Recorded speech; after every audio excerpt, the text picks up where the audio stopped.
हे दोस्तों, welcome to MS Excel course part 9 and आज हम सीखने वाले हैं कंडीशनल फॉर्मेटिंग के बारे में। आज हम अपने बेसिक्स क्लियर करेंगे एंड नेक्स्ट पार्ट में हम इसका एडवांस देखेंगे। तो चलिए दोस्तों शुरू करते हैं। सबसे पहले यहाँ पे मैंने अभी अपने कुछ स्टूडेंट्स का डाटा लिया है जो हमने ओल्ड पार्ट में यूज़ किया था एंड वंस अगेन हम इसी का यूज़ करके कंडीशनल फॉर्मेटिंग देखने वाले हैं। तो कंडीशनल फॉर्मेटिंग के लिए हम पहले इन डाटा के रेंजेस को सिलेक्ट करेंगे और इसके बाद अपन जाएंगे कंडीशनल फॉर्मेटिंग में। और कंडीशनल फॉर्मेटिंग में सबसे पहला यहाँ पे आता है हाईलाइट सेल्स रूल्स। इसमें भी 5-7 ऑप्शंस होते हैं, अपन लाइन बाय लाइन हर एक चीज़ को समझेंगे। तो सबसे पहला आता है ग्रेटर देन। तो ग्रेटर देन क्या बोलता है, यहाँ पे आप किसी एक स्पेसिफिक नंबर से ऊपर वाले चीज़ों को अपने अकॉर्डिंग हाईलाइट कर सकते हो। जैसे यहाँ पे अपने पास फाइल वाला क्राइटेरिया था, हमने ये सपोज किया था कि 33 से ऊपर वाले पास है और उसके लेस वाले फेल है।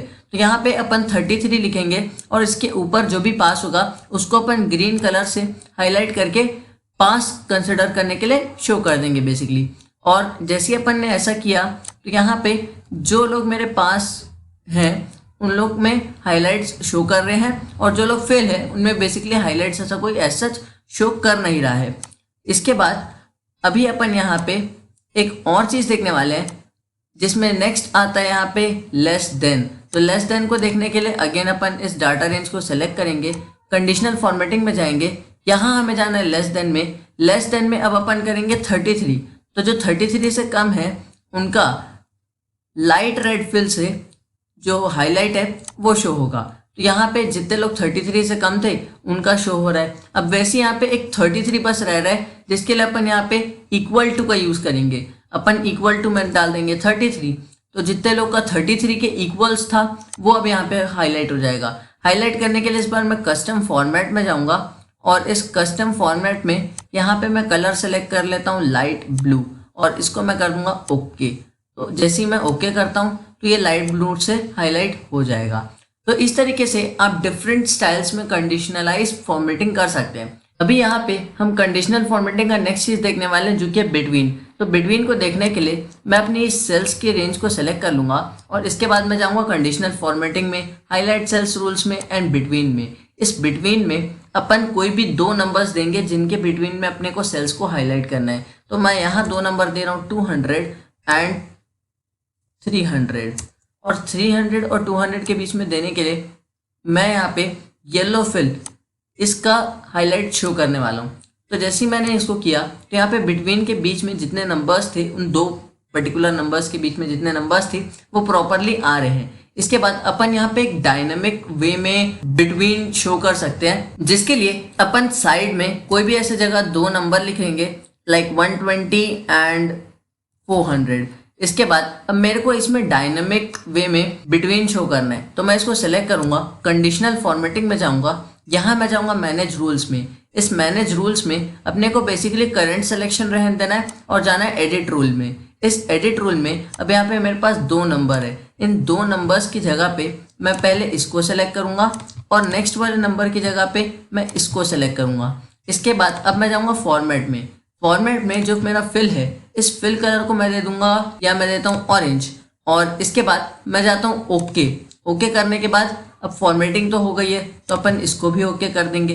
देन अपन करेंगे इसको अप्लाई और कर देंगे ओके। तो यहाँ पे जो भी आपका टेक्स्ट था, मतलब जो भी इस रेंज के बीच में आ रहा है वो प्रॉपरली आते जाएगा। जैसे आप 120 to 350 करते हैं तो देखो ये आ रहा है। इसको अगर अपन 300 to 350 करते हैं तो एक भी नंबर नहीं है। 300 to 400 करते हैं तो जो नंबर होगा वो आ जाएगा। तो इस तरीके से आप डायनेमिक वे में जो आपके बिटवीन्स हैं उनको शो कर सकते हैं, हाईलाइट कर सकते हैं। अब कंडीशनल फॉर्मेटिंग में यहाँ पे नेक्स्ट आता है टेक्स्ट दैट कंटेन्स। तो टेक्स्ट दैट कंटेन्स के लिए अपन यहाँ पे पहले इस वाले कॉलम को शो सेलेक्ट कर लेते हैं और फिर जाएंगे कंडीशनल फॉर्मेटिंग में, हाईलाइट सेल्स रूल्स में और यहाँ हमें जाना है टेक्स्ट दैट कंटेन्स में। अब यहाँ पे एक थोड़ा सा क्लॉज टाइप का बोल सकते हो। जैसे मैंने यहाँ पे P लिखा तो जितने पास वाले होंगे वो आ जाएगा, बट अगर मैंने F लिखा तो जितने फेल होंगे वो आ जाएगा। पर अगर मैंने A लिखा तो यहाँ पे पास और फेल ये मैटर नहीं करता, क्या है वो सारे लोगों को हाईलाइट कर देगा, मतलब सारे टेक्स्ट को हाईलाइट कर देगा जिसमें जिसमें A आ रहा है। तो ये एक क्लॉज रहता है। तो इसके लिए अपन बेटर है कि इक्वल्स टू का यूज़ कर ले। तो इसको अपन सेलेक्ट करेंगे, हाईलाइट सेल्स रूल्स में इक्वल टू में जाएंगे और सिंपली लिख देंगे यहाँ पे पास। तो जितने लोग का पास होगा उसका पास में हाईलाइट आएगा और अगर फेल है तो फेल में हाईलाइट आएगा। तो इस तरीके से आप इक्वल टू और टेक्स्ट दैट कंटेन्स किसी एक को यूज कर सकते हैं। नेक्स्ट इसमें आता है अ डेट ऑकरिंग। तो अ डेट ऑकरिंग को देखने के लिए मैं अपने लास्ट वाले पार्ट में चल दूंगा और यहाँ पे अभी बेसिकली जो मेरा डेट है ये लिखा हुआ है। इन डेट्स को मैं सेलेक्ट करूंगा, जाऊंगा कंडीशनल फॉर्मेटिंग में, यहाँ पे हाईलाइट सेल्स रूल्स में, यहाँ पे डेट ऑकरिंग में। तो डेट ऑकरिंग में बेसिकली येस्टरडे कुछ नहीं है तो हाईलाइट नहीं आ रहा, टुडे है तो हाईलाइट आ जाएगा, टुमारो है तो हाईलाइट आ जाएगा, अगर दिस वीक है तो हाईलाइट आ रहा है, अगर नेक्स्ट वीक है तो भी हाईलाइट आ जाएगा, अगर दिस मंथ है तो भी आएगा। तो इस तरीके से आप डे वाइज भी और वीक वाइज भी, मंथ वाइज भी किसी भी एक पर्टिकुलर डेट को हाईलाइट कर सकते हैं। एंड नेक्स्ट इसमें आता है last, that is duplicate values. तो इस डुप्लीकेट वैल्यूज के लिए अगेन मैं अपने अभी वाले शीट में आ जाता हूँ और यहाँ पे डुप्लीकेट वैल्यूज में बेसिकली क्या होगा, जैसे मैंने इस रेंज को सिलेक्ट किया, मैं जाऊँगा कंडीशनल फॉर्मेटिंग में, हाईलाइट सेल्स रूल्स में एंड डुप्लीकेट वैल्यूज में। अब देखो यहाँ पे जितने डुप्लीकेट वैल्यूज थे ये कुछ इस तरीके से हाईलाइट हो रहा है। जैसे यहाँ पे 31 दो बार है तो ये डुप्लीकेट है, हाईलाइट हो रहा है, 78 हाईलाइट हो रहा है, 45 हाईलाइट हो रहा है, 35 हाईलाइट हो रहा है। जैसे यहाँ पे कोई मैं यूनिक नंबर डाल दूंगा, इसको यूनिक कर देते हैं, तो जितने यूनिक नंबर्स होंगे वो हाईलाइट होके आएंगे। तो इस तरीके से डुप्लीकेट वैल्यूज काम करता है। तो ये था सब कुछ कंडीशनल फॉर्मेटिंग के बारे में। तो इस तरीके से आप डिफरेंट वेज में डिफरेंट ऑप्शंस के यूज करके अपने हिसाब से कंडीशनल फॉर्मेटिंग कर सकते हैं।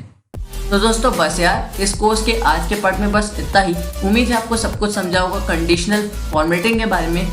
ये एक बेसिक नॉलेज मैंने आपको दे दिया है और इसका एडवांस लेवल का जो भी फॉर्मेटिंग है वो अपन सीखेंगे नेक्स्ट पार्ट में। तब तक के लिए keep watching, keep learning and good bye.